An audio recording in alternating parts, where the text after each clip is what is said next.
and some no I say ya sha sia na baby a yede yani eche eye omampani nana adodankwa Akuffo Addo wode nsem bi atodwa na de oka ne se ehwa Ghana for yesi ye bre economy ni nkoyie Nigeria for kan sem kro no a South Africa obia kan bi man de obia eka no why investigation kakra wo hwe ni nyina de obetun aka ne se aborofo no wo mu na ama ye bre wo se bibini bi a wo bre bia no bro ye broni ya fechire gongonfo yi wo mu na ama ye bre na sasa ni baby ade koto dwa United Nations wo mu ahia wo mu nhia mu de toso adioso enwotwe enhyiamu na ase no wa kira se wa ye nhyiamu no wa hunu se na nanom bagye mbre no broni di ahwe ba no abese gold no ade ko abrewa ankokora wa hwe nanim wa hwe wa fe ne se wo mu se wa we besina ne se kokoro na wo hunu da obehunu agise nsuo mu na ni tie yi a wanya ade bi ani hyen wo de hwe nanim anu wa hunu na kese nani agesa enti ma ye ne gye ya wo hunu ne sa se kwakuma no krata no sini mfa so mfa no nko no a che no wo mo de ne ko ye na kwa ya kwa ne ama na hwe ebi wo ho a ye mana different champagne bi ni ade ye tu ano na epupu ayese motia bi okohunu eye ensafufu ohunu ade no se ahwe ade ne se eja bi ani ase ade nso huru na motia ne dimirika wo dwane motia wo hunu ensafufu ti ase motia mu chiri ensafufu kokoko abrofo no abrom beto ye no de omode ye no wo fa ade bi a ye hunu bi da wo atwa ye foto obehu ano ade bi abena se wo hunu nia na sresre wo se no ene asisa ye timba ye good ye boxa ne niam nyina de ma wo mo so man twom ani anhye da amwa ye papa ya ne ye kobre ya do hwedifuo ebo a wo mo nti world wars awdo nyina ya ne komo mo so still wo man hye da amwa ye papa wo se no ena ama ye economic woes no aye bebre kura tututu yen a ensika se mi ehunu ano no colonial masters no wo se ye mo. And the world should not pretend that the present-day economic and social conditions of Africa have nothing to do with the historical injustices that have fashioned the structures of the world. It is time to acknowledge openly that much of Europe and the United States have been built from the vast wealth harvested from the sweat, tears, blood, and horrors of the transatlantic slave trade and the centuries of colonial exploitation. Maybe we should also admit that it cannot be easy to build confident and prosperous societies from nations that for centuries have their natural resources looted and their peoples traded as commodities. Enti nanado o se womba ye loot womba se saye natural resources no bebre no omode koye ti womu lutu yen papa ya ka so obi lutu a Jese wa sesa aprapra damu wa fa Yesu picture kura bodem ho de aka ho ne aka ne se wa belutu ho wo se abrofo na lutu ye natural resources no e de ko eno echi no wo se de asie nyina no ase wo munyo madwen so mbeje atum so mu na ama ahia yen wo se eno kura na ohunu na na etwa ne sunu mu no wo se munyi ntum mu na ma na ahia yen mo mra meboa yen ne yentumi ensan ensi edada mu bio. For centuries, the world has been unwilling and unable to confront the realities of the consequences of the slave trade. But gradually, this is changing, and it is time to bring the subject of reparations firmly to the fore. Granted, the current generations are not the ones that engaged in the slave trade, but that grand inhuman enterprise was state-sponsored and deliberate, and its benefits are clearly interwoven with the present-day economic architecture of the nations that designed and executed it. Reparations must be paid for the slave trade. No amount of money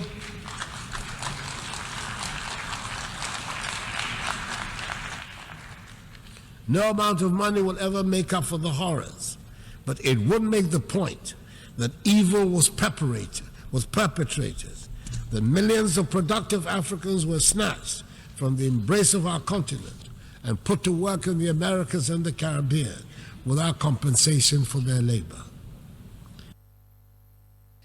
Enti abusiafo nana adodankwa Akuffo Addo. Kwaku wili nana brof na yede. Ba ku bi sinchan na osan patch everything. Won say nana dey much of the difficulties. and another dank Akuffo Addo. What didn't say what to John? I was young him nice and then the kicking I could track a crack. Oh, the kicking in the men young one also were different. Or could be to power and your shower because at 10 minutes hour. Okay. Oh, fatan so. Yeah, no, when I say color blue ni blue ni kakra which background nefe. Yeah, oh my so. And I'm at then I reflective. Debbie, you are tired enough. I say. Let me tell my tired now. Nana, and I be a blue than no, then kicking way around or round you or and no was a square when the end your shine. I say, oh, Nana guy. I was here for anti Nana Adodankwa Akuffo Addo and what say what they brought for I UN for no won sem pra.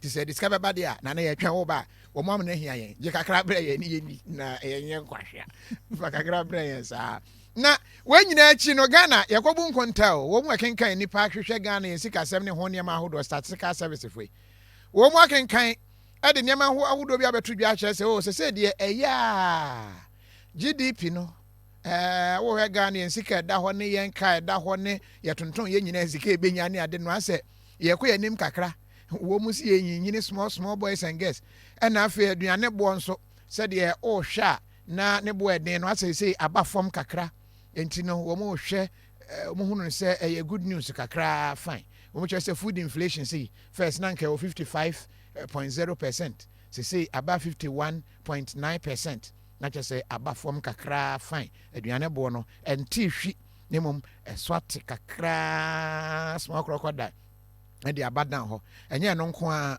wo mo san kire say inflation ba ko nso no kra de himpo ni a inflation ankasa generally eno nso a drop kakra from 43 ababedru 40%. Nti inflation no ase niema bo den ni sika dodo ananka first ye carry di koto ade ketua bi no se de okuta sika dodo a oto ade no nso na adoso kakra ti no nso anyi kakra ekonanim a ti wo mun kuntabuo no mu a no mo de cheche no se Ghana economy no ya record 3.2% growth as yakoye nim kakra April June and November all the rest of the time we April June kwa wo mo se no nso yakoye nim kakra compared to so the asset young share down bio because o compare your record 3.5% 2022 and a record 3.3% 2023 a year asset anyway with the yanko tie Professor Enim Nenchiremu a wode ye aban enkontabu for Professor Samuel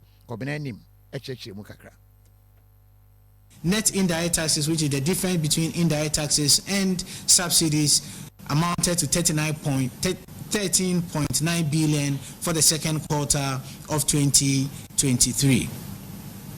From a seasonally adjusted point of view, the second quarter of 2023 recorded a value of 45.7 billion for the second quarter of 2023. From a trend perspective, this is the second consecutive time that we've seen a slowdown in the quarter-on-quarter GDP in the last three quarters, peaking at 1.0 for the third quarter of 2022, slowing down to 0.8 for the first quarter of 2023, and further slowing down to 0.7 for the second quarter of 2023. From a contribution perspective, given that the economy grew by 3.2% for the second quarter of 2023, this growth rate was largely led by a contribution of 1.42 percentage point for information and communication, followed by crops and cocoa 0.97, mining and quarrying 0.48, and the last of the five subsectors that contributed to the 3.2 growth rate that we recorded for the second quarter of 2023 were health and transport and storage, which contributed 0.39 and 0.3 percentage points to the 3.2 growth rate that we recorded for the second quarter of 2023. I was here for anti any idea gu hono brofo akese na eba ne say ya say na ebesi aye na breaking it down kakra yankwa na wo mu aben ewo analysis mu fasikasem ho yewura Kofi Bentafo yene no eni enkomo aja oti anka yemwadwo anwumre ya mi da bejo se ya da se pa so ene wo bre ne wadage eba ne figures say no a na aye ni so ngongonai ba de ye kan se ye say Ghana economy no etumi expanded by 3.2 ɛwɔ second quarter emu 2023 enti wo check ya ye kɔ yanimu a ɛno akyi inflation so etumi adrop to 40% from 43.1 and now year no to nkyɛn a food inflation aduane bo ɛno nso etumi decrease abedru 51.9% first na gyina 55%. We na yan kwanta de biri yani so anaase ye de ensasi embotomu a yehunu so adanse efise mo de figures ba enu a wotie me saa bredi ohwe ane se obenya sika anya do bonto bi de ahye ndodom sa masa ne de a inflation figures ye so nhye da nimfa so we na good news ana Udika Angel FM.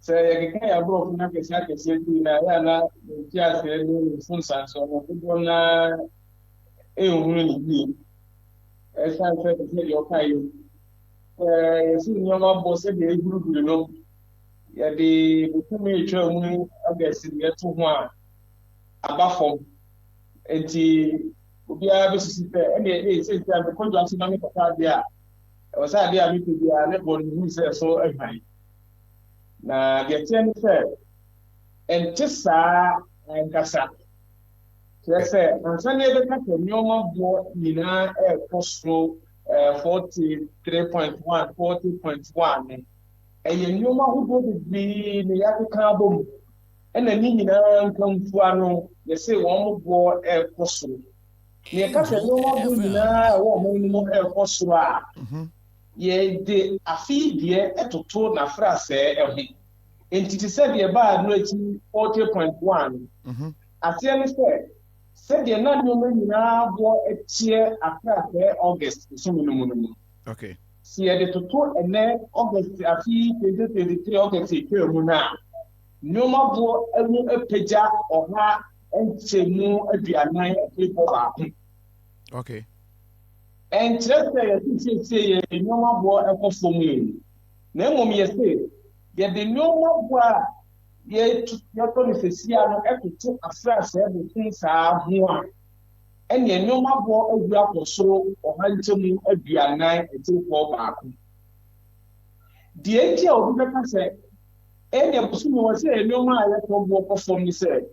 What I say, the senior chairman. About the follow the cat said. So the start of July, not to be to after July 1. Now you must go over 43.1. In the July, everything of the I was so mean is as well. And it is as one about what I'm a normal be now to end no money now, like said. But they can't say no more I agree, yeah, you're feeling face, and you know what to in now what the boom. I am.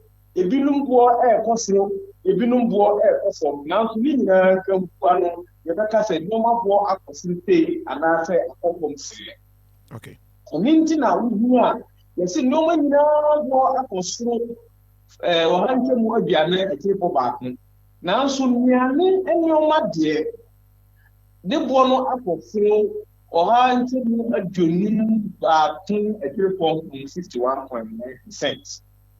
Nina inflation 40.1 now so ye nnuane mo people who say no akọ say ase no menina okay betime ba say be dia wo tie kura be tire wo say dia wo nyoma ko ekosi Angel FM akunta say di ba area wo say Angeltv afie northeast yeah omo de omo inflation no ye nyina na 40.1 omo enam 60. And so incrementally, and 39. Until a billion year ever from a billion year ever through. When your man won't go down a bit say, Nane, won't your man go ever say, if don't just say, yeah, no, no, my water echo. And one of the idea what and answer a postura. Ma and need your tone and for say, I think your man go up from into the didn't know. That's what I didn't say. Angel. So, what no idea was on the block from Tibia and hallelujah. Then said, Yakasa, you my boy in the line, don't ever would no more be I won't talk also everybody. Oh, okay. See, who is idea? Many years, the event said, "This idea what on that I am winning come na say, you want a cost and Ti say mentum fa ma tie fo ne say yes ne mabo aba fom o ne ma na oto no daada no se nebo no okosoro ana se mpese me de akua pem ne mfantefra na obo nso send message ni bi akosoro ana se aba fom sa na ebetro ma na no yetumi de ehu se de omo kan ye ntra na ye nokore nya sa good and no so no na magi kan kire say akobasa wo de e kosoro a enter papa ni bi ato ebi ana obi de e kofom na ne de ne e kofom wo de e kosoro na ni nyina kampua no ye ka say akofom 40.1. Oh, okay. But wo hwe ye nsika wo man ye wo ne toa hodo a ye gigigi a ye say eno nso no ase akoyie kakra de amaye sa na tie papa ni kan wan ka say akoyie akontabu na wo kan sisi ane de okutie wona no ni nyina ne say ye nsika sem ye man ni ye nyumadie ye die no ne hu ampagya mu akosoro 3.2%. 3.2. Ah, they to throw a yin so ananka 3.5 oh, recorded good, same period. Good. After says the year one 3.5. Yes, above form. It is above form. Now let's have composed. Oh, so me and na e din kan afi one so. Yen sika tami yen no aye je no aye to akosoro o hantim me ensa na 3.3. Okay. In the second quarter, the end of 3.2, Aya Bosumi and 9 edisi Butumin Sian Mudian. In the Bosumi and Sam may be a general liberty Martin Woodley, your boy home again. Nehonokura, the main said Bosumi and Sam corner, Papa never go up on one zero. Your modern one and you know a quite minimum 4.2%. Now, so not here, I always have Bosumi and Sam, or who said, you didn't go back there, but so many and 4.2 crowns. Sakaya Bem, a 3.3, and then 4.2. Okay. Oman for the ABC no reduction, ABC the same, ABC Intino, a back and messages in the na yansu ya to. But my main shot be and ya and na Anglo Gold Ashanti for public share, Tron Kwan woman 3.5 year at the Ama Ghana. Na owe figure na. $66.5 million. In fact, withholding taxes and 4.3 million USD. Minerals royalties 24.7 million. Income tax 14.46 million. Indirect taxes 22.9 million. Nina American dollars so sika hupa. Entina mama mfo bisa se Nienye se sika we nyina na da so na IMF ni ade se Anglo Gold nko a de ni a wo mu aka ne de be ka ho na port ne niema wo be ka ho ye wasika pa wana ana se de ohunu ni ntia na nka ni nyina se Anglo Gold si wo nko atua so say port de ya wo ka ni na ya no na $66.5 million. Ampa abantu ABC akuna fie na ha oye ne budget. Say na o ka say o pese winya e wo ne fika say mo afini mu nyina. Say aye ka say abansu sie kwa ni fika na o pese obinya no. Wate so ohu say ontumi e nya sa. Aban say sika na o tutu obinya, o tutu sika obedi ehu no. Say a sika obinya no entumi enso na kohoma bon kura enti abai ebe na ne budget deficit say abai sika obinya eka ando de geni de pay na pot ni na kura ba dia abai ni and dia abai de you go be tie wa ti mu kura no what you can ni na enti obinya gap obinya deficit e wo your budget sika timi eno ne be ni jire yokodan ibinu Okay. And if you who say you will follow to a poor or more whom or the one year or more from the meaning I am found to say a vessel about Akuffo Addo and now. Dear Entina answer, dear Entina about say, many of the say now, maybe I'm an absent. A corner ya not to Nankasawa. Dear Entina will budget, and you will say in her mood, sir, we now 148 billion. Now it's also maybe 158 billion. Okay. And this idea, and Kabuka Mubia, this is the idea. There san ko pe ko se ana ko yela to la ko stress e de be kan angrugo for de na wo kan kra anta aban ho aso na kronko. Oh, okay. Yada se pa area for ofu nem na yedan. If I told me the coffee Bente, because na me boy afi me hear screen so na say. Ubodi pa. Yada se pa so enwumre. Yan se da wo. Yo, yada se. Yera Kofi Bente Afo a financial analyst. Aduane na ma moko dwomo ete Rawofi bibia ni wa asesa. Bibia nsesa. Bibia sese entro wai. Me am market ketu e wo me hona no wo kwa ye boa ebi wa me ensan 9 5 cedis. Sese 2 cedis de entori wo dwomo. Momone kura nyabo, momone. Ko momone kura ye twa momone piece kakra na de koto nkwan ase no. Momone kura nyabo. Rawofi de na asesa. Bibia bo. Enchia bo de ankan na ye to ni 50 pesos na. Sese 2 cedis. Eno kura no wodi gu bankum na bankum ni do so. Angel FM. Na so to 2 ni mi na se bankum ni do. Enti me hu ne ma no bo wa na obi kura se ayi shaving stick boa ye den. Oh ne boa ye den. O si nti opeso osua nkokọ se de ye nkokọ de nti obenu ansu hie. No de ne ho ahyem. No de ne moto mu akọ na ne ho nso aworo kama. Because ye shaving stick boa ye den. Awusiafo ye ntransem no so na enya ho nko anwi ni ba obi ba bri nti mo ansu hie na 42 ni na. Ni ti be hye nsuo ni. De me